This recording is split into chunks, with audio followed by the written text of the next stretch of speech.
Well, dialogue, not sanctions. That's what Iran's new president says he wants from the West after he was sworn in on Sunday.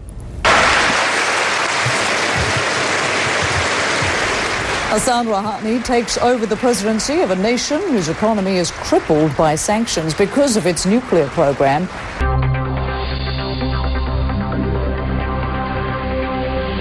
Iran stands at a crossroads, and it has chosen as its new president a man the West believes it may be able to do business with. Hassan Rohani was the clear winner of June's election. The most moderate of a bunch of hardline candidates, he took the oath before Parliament, having already pledged a less confrontational approach with the international community.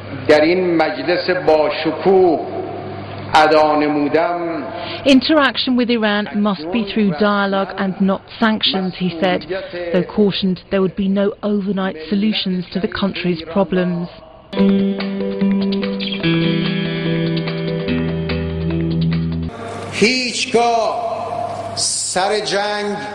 I want to stress that Iran has never wanted to be at war with the world. We'll focus all our efforts on keeping those who want war and who trigger it on a tight rein. Breaking with tradition in Iran, Rohani invited foreign dignitaries to the ceremony. In his speech, he also asked for an end to sanctions and respect from the international community.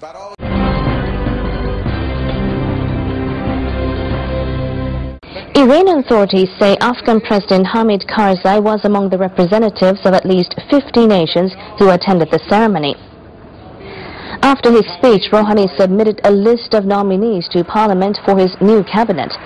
He picked Iran's former ambassador to the United Nations for the job of foreign minister. Mohammad Javad Zarif explored ways of improving ties with the U.S. under the reformist government of Mohammad Khatami. Analysts say this shows Rohani wants better relations with Western nations. Taking to the podium for the first time in his new role, Iran's president addressed politicians, foreign leaders and the state media in an inaugural speech that looked out from Iran towards the rest of the world. He was there to prone more dialogue in a new, less belligerent approach that many see as the major reason for his victory in the election in June.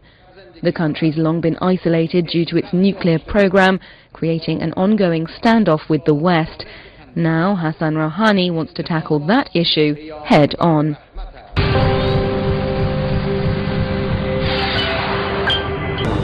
Iran gave the media a show, its modern parliament a setting for a television spectacular.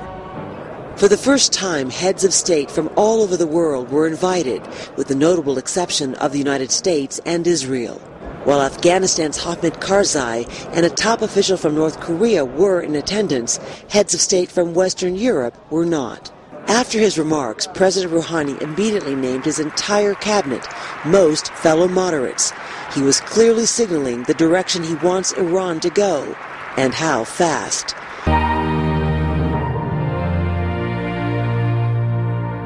He's also named his cabinet.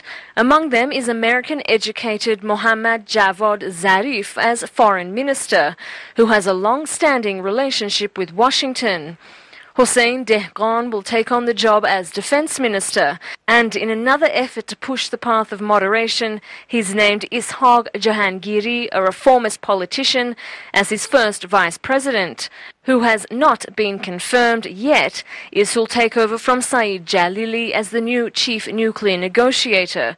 Iranian media have tipped this man, Mohammad Furuzandeh. All very well. But to see who really runs Iran, note who had the only chair at yesterday's endorsement ceremony.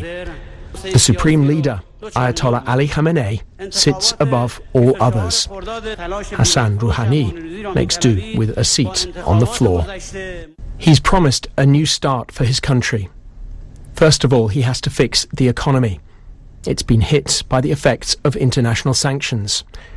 To get those sanctions lifted, President Rohani may have to start talks about Iran's nuclear program with the United States.